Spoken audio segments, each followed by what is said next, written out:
So, word of the future. Emerging markets or central markets? Consider this. Growth stage investments in rapidly expanding economies with needs for impact at scale. I give you Eduard. Hi,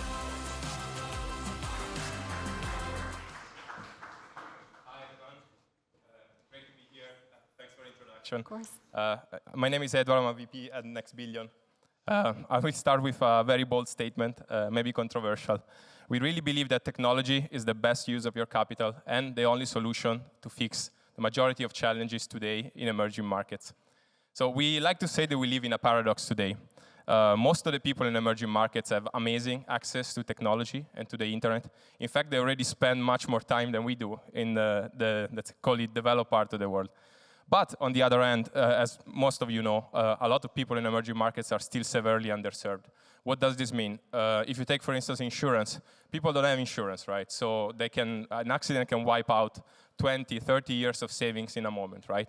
They don't have access to healthcare, they don't have access to education, to finance. But this is a great finding.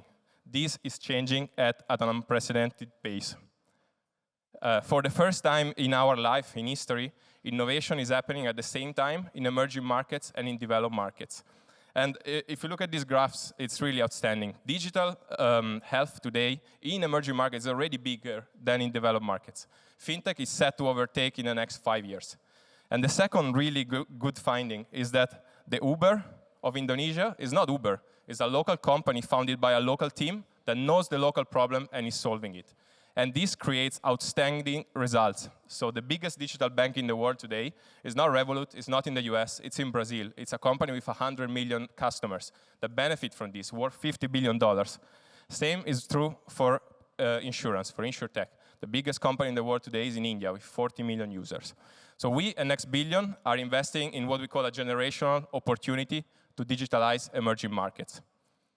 I wanted to bring it to life, bring an example from our portfolio. It's a company we invested in just 3 weeks ago, so very fresh. We invested in their Series C. It's the largest digital health insurance company in Brazil. There is a massive problem in Brazil that 40% of all health expenditure goes to waste. So if that money were not spent on your health, nothing will change to you. So the consequence of this is that only 25% of the population today is insured. The solution of our company, called Alice, it's really simple. They make sure that at the beginning of every health journey, the patient speaks to a nurse or a doctor digitally. They can solve up to 80% of all health cases digitally. This incredibly improves the service and abates the cost. If that's not enough, they go through the whole health journey with the customers, only thanks to technology. It's not possible otherwise. And they manage to deliver the best level of care and at the same time also control cost. So they are 30% cheaper than competitors.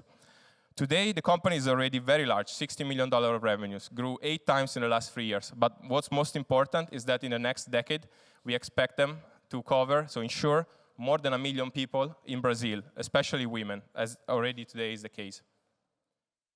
I want to also mention our team. We've been doing just this for the last 15 years, before at the IFC, then decided to start Next Billion around 5 years ago to continue on this mission. We've invested in more than 40 companies, $200 million in exact this strategy in 16 countries. We have returned money to our investors and also delivered top quartile financial returns. And with exactly this strategy, we are now have raised, still raising, and deploying our latest fund. It's a $250 million vehicle in growth equity. So companies already very established, very large, need money to scale in sectors like fintech, digital health, digital commerce, in the whole global south in a diversified manner, which for us is very important, in largest countries of Africa, Latin America, and Southeast Asia. And we do this to deliver transformational impact at scale for what we call the Next Billion. So the Next Billion rising households, women, and SMEs in emerging markets. Thank you.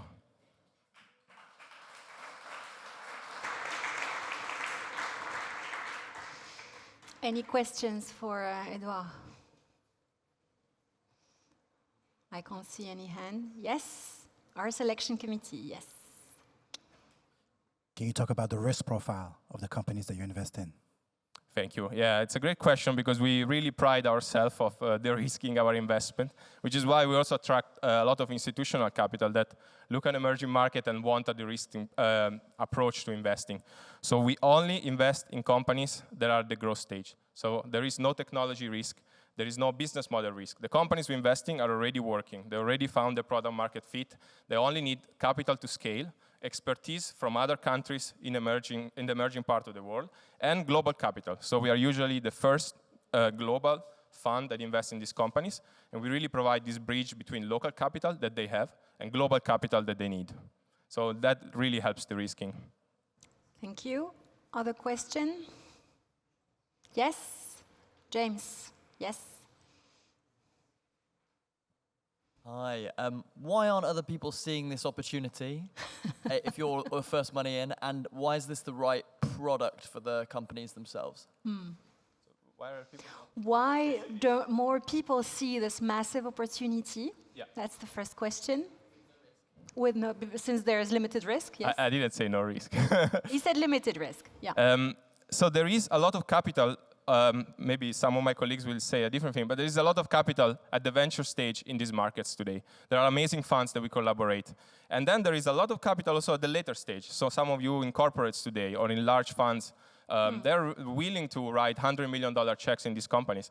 The missing part, the middle part, is what today is not there yet. So we think the risk is being taken most by the venture funds, and we really reap the opportunity when it's still there. So with lower risk, obviously on the winners will be lower return, but only 20% of our companies today didn't return capital or return less than 1 time, right? Which is a great ratio in this investment strategy. Thank you for the question. Thank you for your presence. Thank you, everyone.